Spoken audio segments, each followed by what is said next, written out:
மீண்டும் ஒரு freedom flotilla கூட்டணியினுடைய கப்பல் படை காசாவை நோக்கி நகர்ந்து கொண்டிருக்கிறது. அத்தனை பேருமே பொதுமக்கள், சமூக ஆர்வலர்கள். காசாவுக்கு தேவையான உணவு மருந்துகளை கப்பல்களில் ஏற்றுக்கொண்டு காசாவை நோக்கி அவர்கள் பயணிக்க ஆரம்பித்திருக்கிறார்கள். இதுல மகிழ்ச்சிக்குரிய இன்னும் ஒரு விஷயம் என்னன்னு கேட்டா, இலங்கையை சேர்ந்த ஒரு சகோதரியும் இதிலே பங்கெடுத்திருக்கிறார்கள். சீனாவுடனான அமெரிக்க அதிபருடைய பேச்சுவார்த்தைகள் முற்றுமுழுதாக தோல்வியை அடைந்திருக்கின்றன. சீனா எதற்குமே ஒப்புக்கொள்ளாத ஒரு மனோநிலையை வெளிப்படுத்தி இருக்கிறது.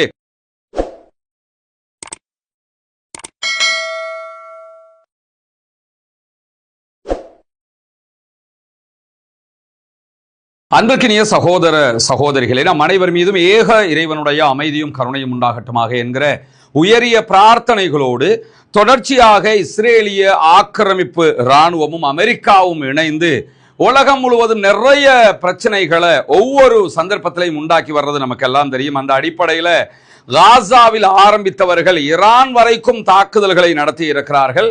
ஈரான் மீதான தாக்குதல் யுத்தம் இன்னும் முடிவுற்றதாக இல்லை, ஒரு தொங்கு நிலையில் இருக்கக்கூடியது நமக்கெல்லாம் தெரியும். இந்த சூழல்ல தான் இன்றைய நாளிலும் பல முக்கியமான செய்திகள் வெளியாகி இருக்கிறது. முதன்மையாக இன்றைக்கு பாலஸ்தீனம் தொடர்பான மிக முக்கியமான சில செய்திகள் வெளியாகி இருக்கிறது. குறிப்பாக நமக்கு தெரியும், பாலஸ்தீனத்தினுடைய ஜனாதிபதியின் ஒரு போஸ்ட் யதார்த்தமாக அங்க இருக்க முடியாது, ஏன்னா அது ஒரு நாடாகவே அங்கீகரிக்கப்படலை.